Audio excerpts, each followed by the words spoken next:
খাসাড়ি ভাষা সংবাদ এই চ্যানেলের মাধ্যমে আপনারা সবরে জানাই স্বাগতম। আজকে আপনার সামনে আন্তর্জাতিক গুরুত্বপূর্ণ খবর তুলে ধরব। দয়া করে এই চ্যানেলটা সাবস্ক্রাইব করিয়া সঙ্গে থাকবা এবং ভিডিওটা লাইক শেয়ার করবা। তাহলে এখন শুনুক আন্তর্জাতিক বিস্তারিত খবর। যে কোনো দেশের রাষ্ট্রপতি হোক চায় প্রধানমন্ত্রী হোক বনবার আগে ইসলাম এবং মুসলমানের দোয়াই দেওয়া লাগে। ইসলাম এবং মুসলমানের দোয়াই দিলে তারা রাষ্ট্রপতিও বনতে পারেন এবং প্রধানমন্ত্রীও বনতে পারেন। ফ্রান্সের বর্তমান রাষ্ট্রপতি তাইনলা ইসলামের দোয়াই দিয়ে রাষ্ট্রপতি বনসলা। আর এখন ভিডিওর মধ্যে আপনারা যে মহিলা দেখতে পাইতরা তাইন বর্তমানে রাষ্ট্রপতি বনার উম্মিদওয়ার। তাইনলা এখন ইসলামের দোয়াই দিতরা যে আমার রাষ্ট্রপতি বানাও। দোয়াই হইল গিয়া তাইন কইতরা যে আমার যদি রাষ্ট্রপতি বানানি হয় তাহলে আমি হিজাবের উপরে পামন্দি লাগাই দিম, অর্থাৎ আমি এই দেশটা কিয়া হিজাব উঠাই দিমু, পর্দা উঠাই দিমু। ও দোয়াই দিতরা যে এখন দেখা যাক তাইন হয়তো এই দোয়াইয়ে রাষ্ট্রপতি বনি যাইতে পারেন, কারণ যত ইসলাম এবং মুসলমানের দোয়াই দেন এরা কুচু না কুচু বনি যায়।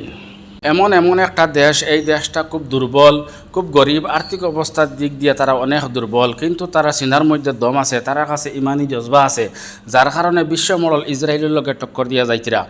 প্রত্যেক দেশের হাজিসকল সৌদি আরব থেকে অনেক হাজিসকল বাড়ি ঘরে আই গেছেন আর অনেক হাজিসকল আওয়ার পথে, কিন্তু এমনের হাজিসকল সম্পর্কে সৌদি আরবের সরকারে কইছে যে আমরার বিমান সানা এয়ারপোর্ট পর্যন্ত যাইতে পারত না, আদন নিয়ে এমনের হাজিসকলরে ছাড়ো হইব। তখন হুতি মুজাহিদিনসকলের মুখপাত্র ইয়াহিয়া সারিয়ে কইছেন, সৌদি আরবরে দমকি দিয়া কইছেন যে বিমান সানা এয়ারপোর্ট পর্যন্ত যাইতেও লাগবো, আদনও আমরা হাজিসকল ছাড়লেও ওইতো না। এই দমকি ফাইয়া তখন সৌদি আরবের সরকারে বিমান সানা এয়ারপোর্ট পর্যন্ত পৌঁছাইছে, আদনও ছাড়ছে না। তো এখন প্রশ্ন হইল গিয়া এই ইয়াহিয়া সারিয়র দমকি শুনিয়া আরব সরকারে ডরাই লিছে না কিতা, আপনারা কমেন্ট বক্সে লেখবা। ইসরায়েলে Lebanon border air defence system আরও বাড়ার, আরও বালা এয়ার ডিফেন্স আনিয়া রাখা হর। আর নেতানিয়াহুয়ে হিজবুল্লাহরে দমকি দিয়া কইছেন যে তুমি তাই ইসরায়েলের উপরে হামলা বন্ধ করো, আর না হয় তোমার তার লগে ভয়ঙ্কর হামলা আরম্ভ করমু, খুব গরমভাবে যুদ্ধ আরম্ভ করম। তাই 2 মাস থাকি ইসরায়েলে হিজবুল্লাহর দমকি দিয়ে দিয়ার, কিন্তু এখন পর্যন্ত নেতানিয়াহুর সাহস হইছে না হিজবুল্লাহর লগে যুদ্ধ আরম্ভ করা। তুরস্কর প্রেসিডেন্ট রজব তাইয়িপ এরদোয়ানে কইছেন যে যারা পশ্চিমা দেশসকলের কথা শুনিয়া চলবা, এই চলার মতলব হইল গিয়া বিশ্বযুদ্ধের দিকে আগুয়ানি।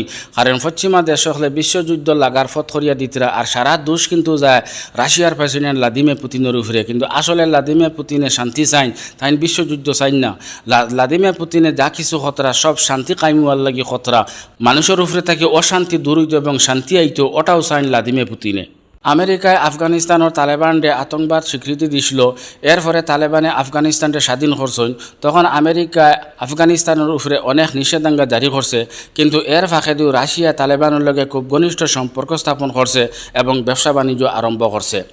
তো এখন খুব সম্ভব রাশিয়া জেলা মিডিল ইস্টও তার সেনা মোতায়েন করছে, ওলা এখন রাশিয়া হয়তো আফগানিস্তানও সেনা মোতায়েন করে লইতে পারে। ইরানের নতুন রাষ্ট্রপতি মাসুদ পেজেশকিয়ান, তান প্রতিদ্বন্দ্বিতা আসলা সাঈদ জলিলে টোটাল ভোট পাইছেন 12,44,000, আর মাসুদ পেজেশকিয়ানে পাইছেন 12,63,000 ভোট পাইয়া রিটার্ন করছেন। তো এখন দেখা যাক ইরান কীভাবে চলে এবং ইরানের নীতি কীভাবে বনে।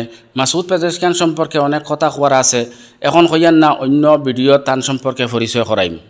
পক্ষ থেকে সাফভাবে ঘোষণা দেওয়া হয়েছে যে যত যুদ্ধবিরতি হোক না কেন গাজার মধ্যে অন্য কোনো দেশের ফৌজি মোতায়েন করা এটা কোনো অবস্থাতে মানা যাইত না, কারণ গাজার মধ্যে অন্য দেশের ফৌজি মোতায়েন করা আর খালু ফিন্দা সমান, এটা বোঝা যাইব যে গাজার মানুষের কাছে মর্দানিয়ত নাই।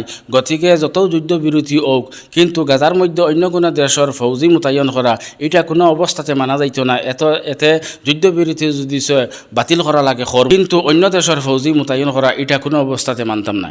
যুক্তরাজ্যের প্রধানমন্ত্রী ঋষি সুনকে ইসরায়েলে হাতিয়ার দিয়ে এবং ফসা করে দিয়ে অনেক সাহায্য করছেন, কিন্তু অনেক রিপোর্টের মধ্যে ভাবা গেছে তান দেশের অনেক মানুষ অসহায়, অনেক মানুষ উপাস রয়েছেন, হুরুতা উপাস রয়েছেন, কিন্তু তান দেশের মানুষের বাইরে না চাইয়া তাই ইসরায়েলে সাহায্য করছেন হাতিয়ার দিয়া এবং পয়সা দিয়া, এবং আমেরিকার লগে মিলিয়া এমন এক গরিব দেশ ও দেশের উপরে যুদ্ধ বিমান দিয়ে হামলা করছেন, যার কারণে তান দেশের মানুষ নারাজ হইয়া তানে সরকার থেকে ফাল্লানি হয়েছে। যে জায়গাত 650টা সিট আছে ও জায়গাত তাই মাত্র 95 সিট রয়েছেন, এমনভাবে হারিয়েছেন তান ইজ্জত আর একজোড়াও রয়েছে না।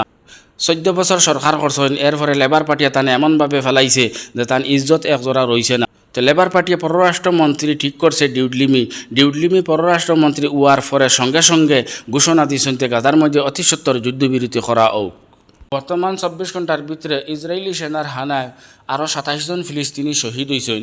এখন সুহাদাহলর সংখ্যা হইল 38,011 জন এবং আহতর সংখ্যা হইল 87,445 জন। প্রত্যেক দেশের সরকারে যার যারি দেশের নাগরিকসকলরে জানাই দিছেন যে লেবাননো যারা আছেন সবে দেশ ত্যাগ করিয়া আও, কারণ ইসরায়েল এবং হিজবুল্লাহ যুদ্ধ আরম্ভ হওয়ার খুব সম্ভাবনা আছে। কিন্তু এমনর সরকারে তার নাগরিকসকলরে জানাই দিছেন যে যতও যুদ্ধ আরম্ভ হোক না কেন তুমি যেন লেবানন ছাড়বাই না, কারণ যদি ইসরায়েলে হিজবুল্লাহকে যুদ্ধ আরম্ভ করিলে তাহলে লেবাননের মানুষের লগে এবং হিজবুল্লাহর লগে খান মিলাইয়া ইসরায়েলের লগে যুদ্ধ করবায়।